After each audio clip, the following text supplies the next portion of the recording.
I hope you can see the next board up there in the top left. Dichromate, I want to make that from metal. I have 3 rolls. Alright, my 3 rolls are I only buy sand, metal, and what's the other thing I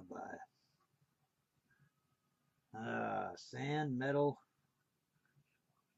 I'll think of it later, but I only buy a couple things. Otherwise, I get it at the Lowe's or the Walmart or whatever. Anyways, I'm going to show you how to buy some metal, chromium metal online. Nobody bats an eye over chromium metal.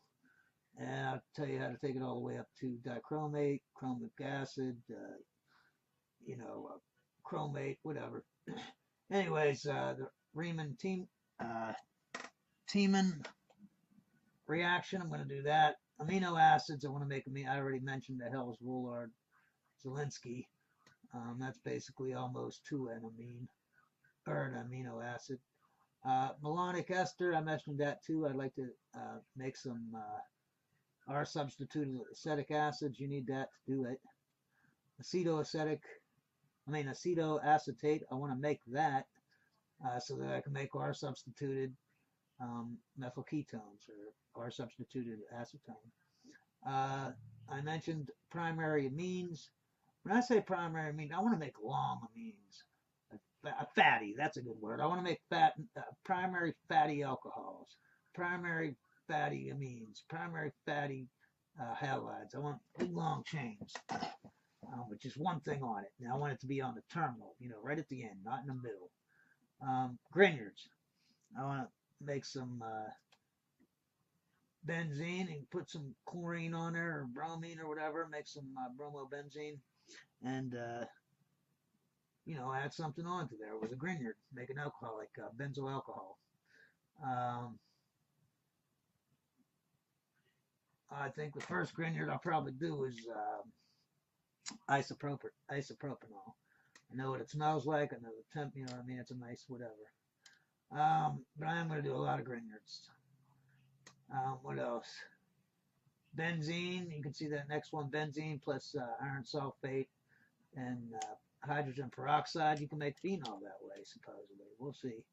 Sandmeyer reaction, that's where you take benzene and you make aniline, nitrobenzene. You turn that into aniline, and you turn the aniline into halide. So it's a way to make a halide on there from a nitro group. Anyways, next, Wirtz-Fittig. He actually has two. One is the Wirtz and one is the Wirtz-Fittig. This Wirtz-Fittig is for the benzene ring, if it's aryl. As you can see, you get 2. I have down there, I have bromobenzene and methyl iodide. And you can see what it makes. It makes toluene. And then this next thing here on the pictures, terrible pictures, I see that. But the top ones here, see there? That's a round bottom flask, and you can see on top it's got a condenser. That's how you reflux stuff. I think that's a terrible way to reflux unless you got unlimited money. Because what happens is all the heat, as you can see, you're heating that round bottom part, all the heat just goes right up to where you have your icy cold condenser. And you're just putting ice in there, and ice in there, and ice in there. It just keeps melting it, man. But look at the next way. Look how I got that little piece in there so it moves it to the side. Now all the heat goes up, but the condenser is moved over to the left or to the right a little bit, so it won't waste your ice. I mean, it's just, that doesn't make any sense the way they reflux. The other thing that doesn't make any sense is the distillation. You can see on these bottom pictures, I show the one distillation is the way that people all do it. It's the way the textbooks tell you. Everything tells you to do it that way. Teachers, colleges, whatever. But what happens is, and I'm going to point to it here, right there where they connect, right where they connect, you get a little puddle. So when you start distilling stuff, you distill stuff over, right? Now you're on your, I mean, it's good if you're just distilling one thing. But if you distill on more than one thing, the next thing that comes over is going to start getting into that puddle. And you've just contaminated your thing. Then when you go to the third thing, now you got the first thing and the second thing in that puddle. And it just keeps continuing. If you do it this way, and I'll show you how it doesn't form a puddle that way. That way you have no puddles whatsoever. None. No contamination. Why would you distill something, spend hours and hours to distill it, if you're just going to have a big puddle there and to contaminate the next batch coming over? Let me switch over my camera here and we'll move over to a different picture.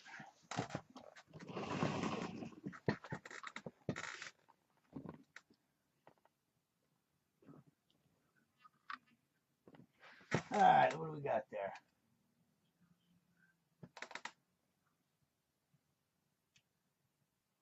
All right, let me see. Oh, okay, that's acetyl salicylic acid here. And what am I going to do? I'm going to take that ester down to an alcohol, so it's salicylic acid, right? Then I'm going to take the salicylic acid, just like when you make benzene. Pretend this ain't here.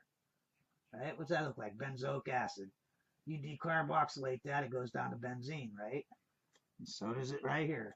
Only difference is I got an OH on there. And I'm going to take that phenol, right? I'm going to take it and I'm going to boil it with some zinc powder. And that's going to take that hydroxyl right off of there. And then I'm going to be left with benzene.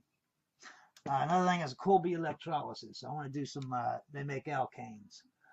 One alkane, as you can see, it looks like phthalic acid, but it's not a benzene ring. It's just a cyclohexane ring. Right there. And put some electricity through there, some DC, and it will make the cyclohexene. It'll rip off the, just like down at the bottom here, see here? It'll rip off it'll decarboxylate, and the ends will add together.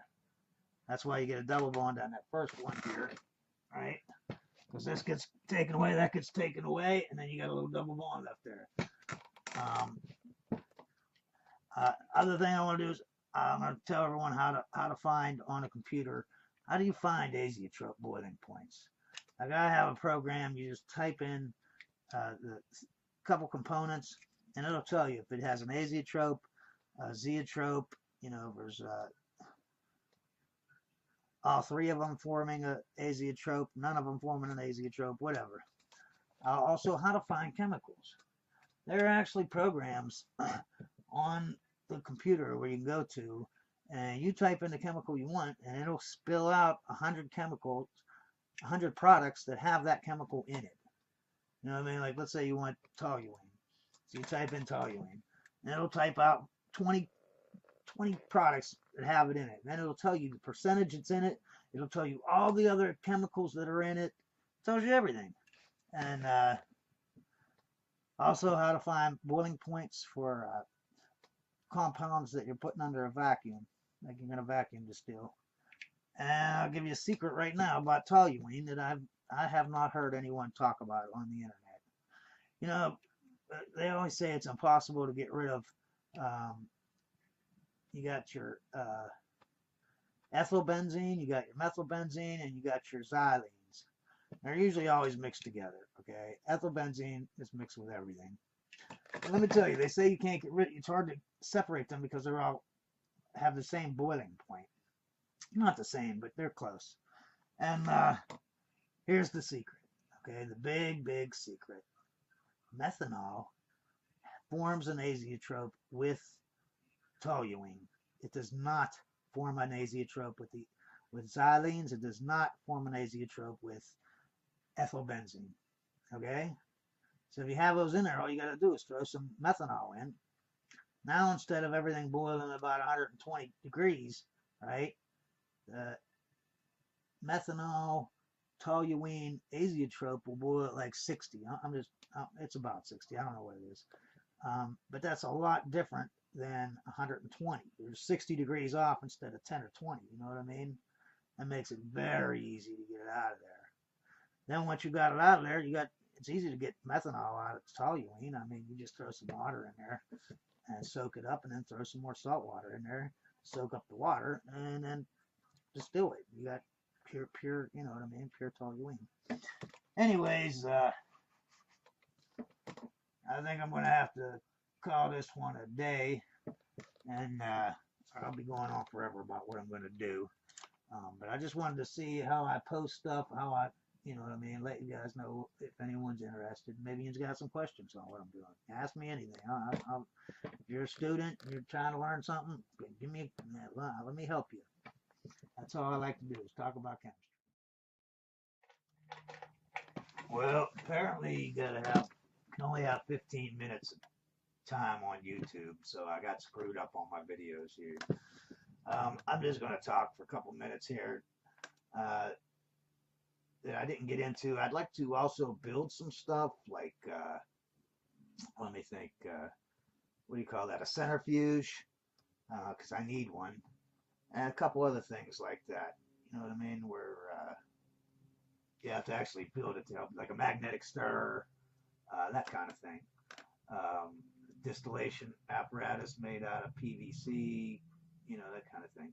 Anyways, two of the things I wanted to emphasize that I, you know, are like my target molecules are indoles and purines. My actual target molecules are lisinopril, and that's a drug that people use for high blood pressure. I actually need that drug. The other drug is acyclovir. I need that drug too. You can't get high off of these drugs, so if you're one of them people that are just looking to get high or whatever, this is not a channel about that. All right. But lisinopril is some form of purine, I think. I can't remember. And the indoles are just another, I don't know what the heck you make out of that, but I do want to get into that. And that's about it. I'm sure I have a million other ideas. I just wanted to see if I can post some videos or whatever. I did want to post probably about 5 videos on physics. Obviously short ones, since you can only have, get out of there, kitty. You can only have, hey, get out of there. You can only have 15 minutes at a time, so I'm going to have to obviously make a few videos or whatever. But they're all going to be basically about time dilation, gravity, and distance, all, you know, how they change from frame reference to frame reference, and how clocks are different from time to time, you know, from one person to another, you know what I mean?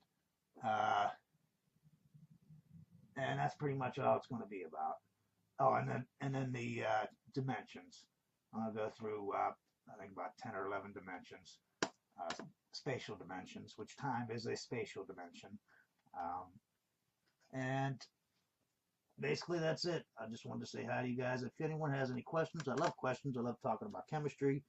You know, if you're a student, even if you're a teacher, you know more than me, you're already a chemist, go ahead, give me, you know, tell me some stuff. Let's talk about it. I like talking about chemistry. That's what this channel is going to be about. It's not about me posting an experiment that has flash or whatever. It's about actual learning. You know what I mean? It's about talking about it and discussing what's better, what's worse, what's whatever. Anyways, guys, that's it. I want to end this video, and you all have a good day.